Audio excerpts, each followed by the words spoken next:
में है बल्कि दिलचस्प भी हैं और अहम भी हैं। तो चलिए शुरू करते हैं 20 मिनट में 20 खबरों का सिलसिला। सबसे पहले देखते हैं राजस्थान की वो कौन कौन सी खबरें हैं जो इस वक्त अहम है। पुलिस की गिरफ्त में आए इस शख्स की करतूत सुनेंगे तो होश उड़ जाएंगे। आपको समझ में नहीं आएगा कि कोई इंसान इतना हैवान भी हो सकता है क्या।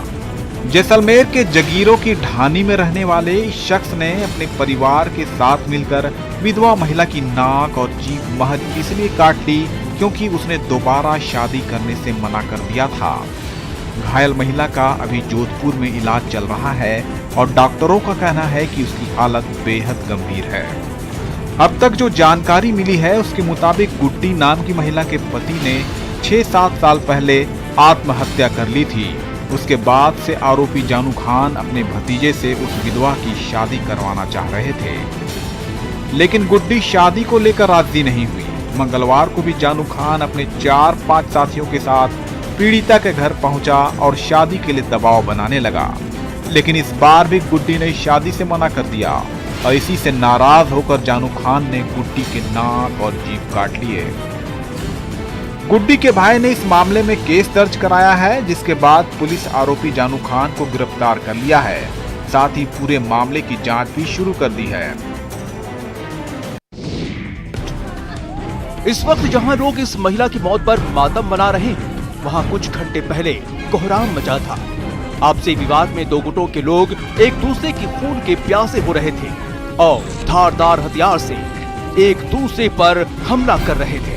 ये पूरा मामला सवाई माधोपुर के मरारना डूंगर इलाके के पहतेड़ गांव का है, जहां से पुलिस को खूनी संघर्ष की खबर मिली थी। जब पुलिस मौके पर पहुंची तो दोनों गुटों के लोग एक दूसरे से भिड़े पड़े थे। पुलिस ने किसी तरह मामला शांत कराया और घायल लोगों को लेकर अस्पताल पहुंची, लेकिन तब तक एक महिला की मौत हो चुकी थी और 3 लोगों की हालत इतनी गंभीर थी कि उन्हें सवाई माधोपुर रेफर करना पड़ा। महिला की मौत की खबर मिलते ही बहतेड़ गांव के सैकड़ों लोग जमा हो गए और महिला के शव के साथ प्रदर्शन करने थाने पहुंच गए। बाद में पुलिस ने इस मामले में जांच और कार्रवाई का भरोसा दिलाकर किसी तरह प्रदर्शनकारियों को वापस भेजा। खेल खेल में गई जान, गेम ने बनाया गुनहगार, पबजी की लत ने बनाया हत्यारा।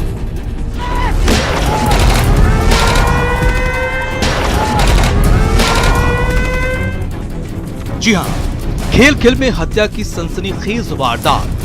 राजसमंद के भीम थाना इलाके में हमीद कठात नाम का किशोर अचानक लापता हुआ। परिजनों ने उसकी तलाश की तो जंगल में झाड़ियों में मिली उसकी लाश।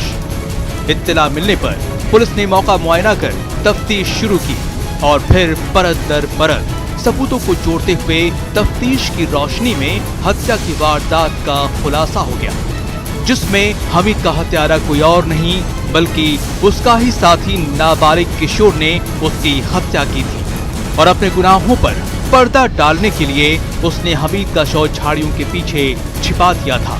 आखिर एक किशोर ने क्यों की अपने ही साथी की हत्या, इस बारे में जो खुलासा हुआ उससे जानकर पुलिस भी सन्न रह गई। इस ब्लाइंड मर्डर की तलाश से तो टीम में साइबर सेल व दूसरे जो हमारे थाने के टीम वाले थे उनको लगाया गया और विशेष तौर से कड़ी मिलान करते हुए जो लास्ट सीन था, तो लास्ट में जो अपचारी बालक साथ में था उससे पूछताछ की गई, वो टेक्निकल सपोर्ट प्राप्त किया गया और इससे ये पता चला कि जो लास्ट में व्यक्ति साथ में था उसने एक पबजी का एडिक्शन था और एक मोबाइल की ललक थी और मोबाइल लेने के चक्कर में उसने अपने साथी की हत्या कर दी।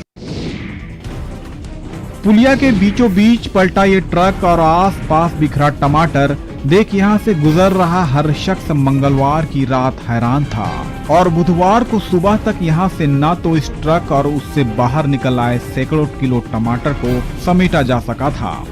इस हादसे में ट्रक ड्राइवर को कोई गंभीर चोट तो नहीं आई, लेकिन इस हादसे के बाद से ये पुलिया लोगों को डराने लगा है, क्योंकि मंगलवार की सुबह ही यहाँ एक ट्रक पलट गया था जिसमें उसके ड्राइवर की मौत हो गई थी। साथ ही 4 नवंबर को भी यहाँ एक हादसा हुआ था और उस हादसे में भी एक शख्स की मौत हो गई थी। लिहाजा अब यहाँ से गुजर रहे हर एक शख्स की रूह कांप जाती है। इस पुलिया पर बार बार हादसे क्यों हो रहे हैं, ये तो जांच की बात है और उन हादसों को रोकने के लिए क्या कुछ हो सकता है वो भी ट्रैफिक पुलिस को तय करना है। फिलहाल दौसा में जयपुर लालसोट पुलिया की चर्चा किलर पुलिया के तौर पर होने लगी है। यहाँ जो घुमाव है एकदम ज़्यादा घुमाव है, वाहन ज़्यादा स्पीड से आते हैं और ज़्यादा स्पीड में होने के कारण घुमाव पर पलट जाते हैं और आए दिन वाहन चालकों की मौत होती है। भरतपुर से चोरी की खबर सामने आई है। यहाँ डीग कस्बे के रिको इंडस्ट्रियल एरिया में 2 फैक्ट्रियों में ताला तोड़कर चोर हजारों की नकदी और वहां रखी बाइक चुरा ले गए। अब तक जो जानकारी मिली है उसके मुताबिक जब फैक्ट्री का कर्मचारी सुबह काम पर लौटा तो उसने मेन गेट और ऑफिस का ताला टूटा हुआ देखा। साथ ही उसे गेट के पास एक बैग भी पड़ा हुआ मिला जिसमें चेकबुक और दूसरे जरूरी कागजात रखे हुए थे। इस वारदात की खबर उसने फैक्ट्री मालिक और पुलिस को दी। पुलिस की जांच में अब तक जो जानकारी सामने आई है उसके मुताबिक 2 चोरों ने रिको एरिया की 2 फैक्ट्रियों में चोरी की है। इस चोरी के दौरान चोर हजारों की नकदी, एलईडी और बाइक अपने साथ ले गए हैं। बाड़मेर पुलिस की गिरफ्त में आए ये दोनों शख्स बड़े ही शातिर हैं। हालांकि हाथी तला टोल नाके पर ये अपनी करतूत की वजह से शक के दायरे में आए और फिर पुलिस ने इन्हें गिरफ्तार कर लिया। दरअसल इन दोनों ने हथतला टोले नाके पर सीआरपीएफ जवान का आईडी कार्ड दिखाकर टोल देने से इनकार किया था, लेकिन टोल वालों को इस पर शक हो गया और उसने इसकी सूचना पुलिस को दे दी। मामला उलझने पर जब इन्हें पकड़ा गया तो इनकी सारी हेकड़ी धरी की धरी रह गई। साथ ही इनके पास से पुलिस को सीआरपीएफ के फर्जी आईडी कार्ड भी मिले। बताया जा रहा है कि ये दोनों गुजरात के बनासकांठा के रहने वाले हैं और इनके नाम नवगुण भाई देसाई और विक्रम भाई खोंडला है। इन दोनों पर बाड़मेर अहमदाबाद राष्ट्रीय राजमार्ग के टोल नाके पर सेना की गुप्तचर विंग ने संदेह जताया था, जिसकी सूचना बाड़मेर पुलिस को मिलने पर सदर पुलिस ने कार्रवाई करते हुए इन्हें गिरफ्तार कर लिया। अब पुलिस ये जानने की कोशिश में लगी है कि इन्होंने फर्जी आईडी कार्ड क्यों और कैसे बनवाया और ये क्या कुछ करने वाले थे। इस कारण से 2 व्यक्ति हैं जो अपने पास सीआरपीएफ का अलग फर्जी कार्ड बना ज्ञात हो रहा है, जो टोल नाकों का उपयोग कर रहे हैं, उनको रोक कर कार्रवाई करें। इस दौरान वो कार्रवाई नाकाबंदी के दौरान दस्तक किया, पूछा तो उनके पास वो फर्जी कार्ड उतना बना गया, पाया गया। शर्मिंदा और क्षमा प्रार्थी का बैनर लिए बीच सड़क पर खड़ा ये शख्स कोई आम शख्स नहीं बल्कि अपने क्षेत्र का पार्षद है और काम न कर पाने की वजह से आते जाते लोगों से माफी मांग रहा है। सॉरी करने वाले इस पार्षद का नाम अनिल शर्मा है और ये सीकर में हनुमानपुरा के वार्ड नंबर 19 का पार्षद है। जिस वक्त अनिल शर्मा पार्षदी का चुनाव लड़ रहे थे उस दौरान लोगों से कई वायदे किए थे, छोटे छोटे काम से लेकर वार्ड लेवल पर बड़ी बड़ी योजनाओं को लागू करने की, लेकिन उन वादों में ज्यादातर वादे वो पूरे नहीं कर पाए। लिहाजा खाटू श्याम जी कस्बे में अब वो घूम घूम कर लोगों से माफी मांग रहे हैं। 1 साल का हमने जो हमारा बहुमूल्य कार्यकाल पूरा किया, उसके अंदर हमने लोगों से खूब मालाएं पहनी, खूब स्वागत करवाए, अखबारों में भी चर्चाओं में रहे, लेकिन हमने उनको एक सीसी रोड भी नहीं दे पाए, हम उनको एक कचरा पात्र भी खरीद के नहीं दे पाए। तो मेरे मन में पीड़ा थी कि मुझे शर्म आती थी कई बार इसके लिए कि हमने हमारी जो 5 साल का कार्यकाल है उसमें 20% हिस्सा हमने पूरा कर दिया। 1 साल हमारा पूरा हुआ और हम आप लोगों के लिए कुछ भी नहीं कर पाए। झुंझुनू के खेतड़ी में ये वही गो रक्षा दल है जिसके सदस्यों की चर्चा आजकल पूरे प्रदेश में हो रही है। दरअसल आशीष तंवर की गोरक्षक टीम ने अपने जेब खर्च 25,000 रुपए जमा कर एक लिफ्टिंग मशीन खरीदी है। इस लिफ्टिंग मशीन के जरिए चलने फिरने में असमर्थ या फिर वैसे गायों के इलाज में मदद मिलती है जिनके पैर की हड्डी टूट जाती है।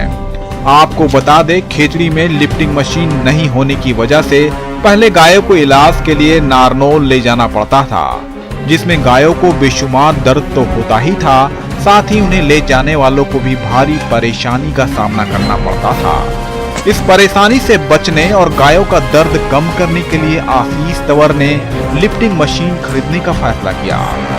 जब से खेतड़ी में ये मशीन आई है, उस वक्त से जब कभी किसी को इसकी जरूरत पड़ती है, वो मशीन लेकर उनके पास पहुंच जाते हैं। खास बात यह है कि इस गौ रक्षक दल के सदस्य पिछले 2 साल में 640 गाय और सांडों का इलाज करा चुके हैं।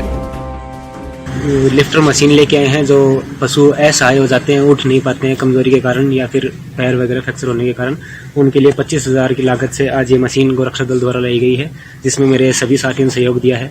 अधिकतर विद्यार्थी हैं जो अपने जेब खर्च से बचा के इन्होंने ये पैसा इकट्ठा किया है। राजस्थान में अब 30 नवंबर तक स्कूल, कॉलेज, कोचिंग और अन्य शैक्षणिक संस्थान बंद रहेंगे। इसके लिए गृह विभाग ने 1 नवंबर को जारी आदेशों में फिर बदलकर नया आदेश जारी कर दिया है। नए फैसले के मुताबिक 30 नवंबर तक बंद रहेंगे सभी स्कूल। कोचिंग और कॉलेज भी 30 नवंबर तक रहेंगे बंद। 9 से 12 तक के छात्र टिप्स के लिए स्कूल जा सकेंगे। अनलॉक 6.0 में केंद्र ने दिए थे शैक्षणिक संस्थाएं खोलने के अधिकार। इससे पहले प्रदेश में स्कूल, कॉलेज, शैक्षणिक और कोचिंग संस्थान के साथ साथ नियमित कक्षा गतिविधियां 16 नवंबर 2020 तक बंद रखने का आदेश दिया था। दरअसल नवंबर के दूसरे सप्ताह में ही सर्दियां बढ़ने के बाद ही अचानक कोरोना पॉजिटिव केसों की संख्या तेजी से बढ़ रही है। राजधानी जयपुर में तो महज 7 दिनों में ही 3,311 संक्रमित केस सामने आए हैं। लिहाजा प्रदेश सरकार ने एहतियातन स्कूल, कॉलेज बंद रखने का आदेश दिया है। 20 मिनट में 20 खबर में अब बात करते हैं दूसरे प्रदेश की खबरों की। गुजरात में वडोदरा के पास बुधवार तड़के 3 बजे मिनी ट्रक और ट्रॉली की टक्कर में 5 महिलाओं समेत 11 लोगों की मौके पर ही मौत हो गई, जबकि 16 लोग जख्मी हुए हैं। इनमें से कुछ की हालत गंभीर है। ये लोग सूरत से पावागढ़ दर्शन के लिए जा रहे थे। ये हादसा नेशनल हाईवे पर वाघोडिया चौक के पास हुआ है और हादसे के बाद लोगों की चीख पुकार सुनकर आसपास के लोग मदद के लिए पहुंचे और उन्होंने ही इस हादसे की खबर पुलिस को दी थी। बताया जा रहा है कि ये सभी सूरत के वराछा और पूड़ा इलाके के रहने वाले थे और हीरे और टेक्सटाइल की फैक्ट्रियों में नौकरी करते थे। इस हादसे में घायल हुए लोगों को वडोदरा के एसएसजी अस्पताल में भर्ती कराया गया है। गुजरात के मुख्यमंत्री विजय रूपाणी ने ट्वीट करके हादसे पर दुख जताया है और घायलों के जल्द ठीक होने की कामना की है। साथ ही उन्होंने अधिकारियों को जरूरतमंदों की मदद करने का निर्देश दिया है। अहमदाबाद में जन्मदिन के मौके पर सरेआम फायरिंग करने वाले आरोपी को पुलिस ने पकड़ लिया।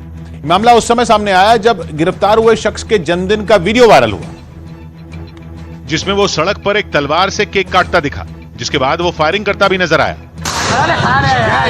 जो वीडियो वायरल हुआ उसमें दिखा कि आरोपी शख्स के जन्मदिन के मौके पर सड़क पर एक बड़ा केक रखा गया, जिसे उसने घमंड दिखाते हुए तलवार से काटा। Happy birthday to you. Cake काटने के बाद उसने हाथ में तलवार लेकर फोटो भी खिंचवाई। ये शख्स यहीं नहीं रुका, बल्कि उसने रुतबा दिखाने के लिए केक काटने के बाद बंदूक उठाई और हवा में फायरिंग कर दी। बताया गया कि आरोपी शख्स ने जहां केक काटा, उसी जगह के नजदीक उसने अपने जन्मदिन की शानदार पार्टी भी रखी, जहां फिल्मी गानों पर नाचते लोगों में एक शख्स हवा में फायरिंग करता दिखा। जन्मदिन की ये तस्वीरें जैसे ही वायरल हुई, पुलिस हरकत में आ गई और उसने सरेआम फायरिंग करने वाले आरोपी शख्स समेत इस काम में उसका साथ देने वाले दूसरे कई लोगों को भी गिरफ्तार कर लिया। बिहार के खगड़िया में एक सब्जी मंडी में भीषण आग लगने से कई दुकानें जलकर राख हो गई। बताया गया कि नगर परिषद कार्यालय के पास मौजूद सब्जी मंडी की एक दुकान से आग फैली, जिसकी लपटों ने कुछ ही देर में आसपास की दूसरी कई दुकानों को भी अपनी चपेट में ले लिया। आग के फैलते ही सब्जी मंडी में लोगों की भीड़ जुटनी शुरू हो गई और वहां अफरा तफरी मच गई। ऐसे में कुछ लोगों ने आग से अपने सामान को बचाने के लिए उसे वहां से हटाना शुरू कर दिया। एक लाइन से कई दुकानें आग की लपटों में घिरी दिखी। इलाके में फैल रहे धुएं से ही इस बात का अंदाजा लगाया जा सकता था कि कितने दुकान मालिकों का इस आग की वजह से लाखों का नुकसान हो गया। हालांकि लोगों से जानकारी मिलने के कुछ ही देर बाद फायर ब्रिगेड की टीम वहां पहुंच गई और दमकल कर्मी पानी की मदद से आग को बुझाने में जुट गए, लेकिन जब तक आग को बुझाया जा सका तब तक काफी नुकसान हो चुका था। उत्तराखंड के काशीपुर से चौंका देने वाला एक वीडियो सामने आया जिसमें एक बेकाबू कार आम आदमी पार्टी के नेता दीपक बाली के मकान में घुस गई। कार ड्राइवर ने बताया कि रामनगर लौटते वक्त उसकी कार का संतुलन अचानक बिगड़ गया, जिस वजह से वो आम आदमी पार्टी के नेता दीपक बाली के मकान का गेट तोड़कर अंदर घुसती चली गई, जिसका वीडियो भी सामने आया, जिसमें साफ दिखा कि गाड़ी के अंदर घुसते ही वहां तैनात गार्ड अलर्ट हो गया और तुरंत बंदूक लेकर कार की तरफ दौड़ा। इस बीच कार ड्राइवर गाड़ी को रिवर्स करता नजर आया, जिसे रोकने के लिए उस गार्ड ने गोली चला दी, जिससे वो जख्मी हो गया। इस तरह गार्ड ने उस कार ड्राइवर को वहीं पर रोक लिया। उत्तर प्रदेश के प्रयागराज में बाहुबली अतीक अहमद के रिश्तेदार इमरान जई के अवैध तरीके से बनाए गए बंगले को प्रशासन ने गिरा दिया। दावा किया गया कि यह बंगला बिना नक्शा पास किए बनाया गया था, जिसको गिराने के लिए प्रशासन की टीम जमीन खोदने वाली मशीन लेकर वहां पहुंची और एक 2 मंजिला इमारत को ढहा दिया।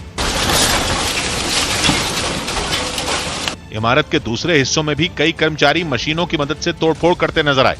26वीं कार्रवाई इमरान जई के इस अवैध मकान के खिलाफ यहां पर की जा रही है।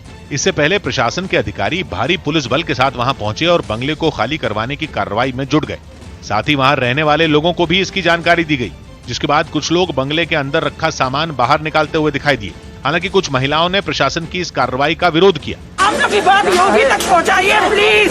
तोड़फोड़ में जुटे अधिकारियों ने दावा किया कि पूरे प्रदेश में अपराधियों के खिलाफ इसी तरह की सख्ती बरती जा रही है। एंटायर यूपी में जो माफियाज हैं, हिस्ट्री शीटर्स हैं, क्रिमिनल्स हैं, इनके विरुद्ध डिफरेंट एजेंसी सब जगह कार्रवाई हो रही है। इस दौरान वहां काफी लोगों की भीड़ भी जुट गई, जिन्हें पुलिस वालों ने वहां से दूर कर दिया। चारा घोटाले में सजा काट रहे लालू प्रसाद यादव पर जेल के नियम तोड़ने के आरोप लगे। खराब सेहत की वजह से पिछले 2 महीने से वो रांची के मशहूर अस्पताल रिम्स के निदेशक के बंगले में रह रहे हैं और इसी दौरान उन पर यह आरोप लगा, क्योंकि रांची के रिम्स निदेशक के बंगले का एक वीडियो सामने आया जिसमें लालू प्रसाद यादव आराम से लॉन में बैठकर फोन पर बात करते दिखे। इन तस्वीरों में साफ दिखा कि पास ही खड़े एक शख्स ने उन्हें फोन पकड़ाया, जिससे लालू प्रसाद यादव ने कुछ देर तक किसी से बात की और फिर वो फोन पास खड़े शख्स को वापस दे दिया। ये वीडियो एक दिन पहले का बताया गया, जिसके सामने आने के बाद चारा घोटाले में सजा काट रहे लालू प्रसाद यादव पर जेल के नियम तोड़ने के आरोप लगने लगे। अब सवाल यह है कि एक कैदी लालू प्रसाद किससे बात कर रहे थे, उनको किस तरह से मोबाइल उपलब्ध कराया गया, उनके सुरक्षा में लगाए गए तमाम जो लोग हैं वो क्या कर रहे थे।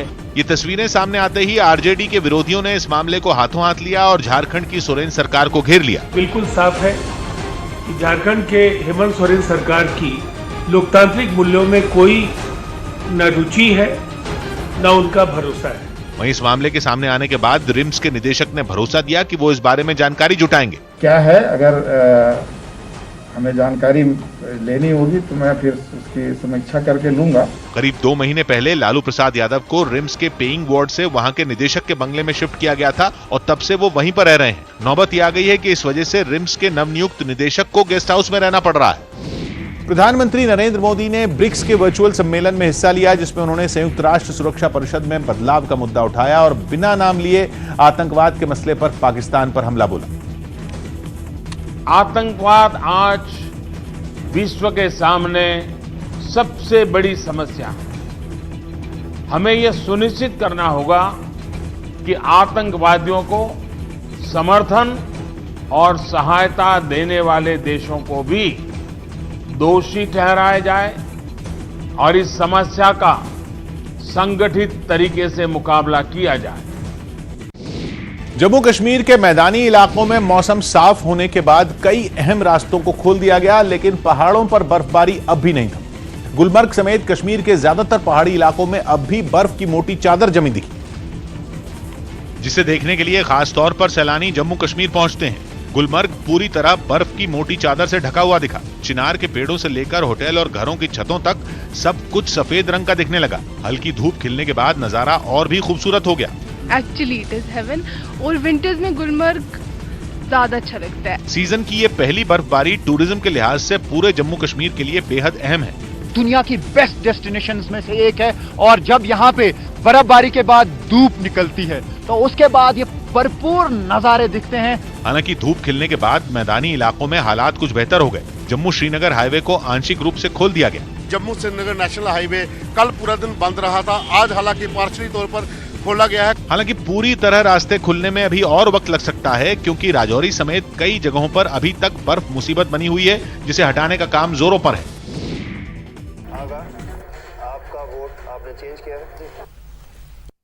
20 मिनट में 20 खबर में बात करते हैं कुछ अंतर्राष्ट्रीय खबरों की।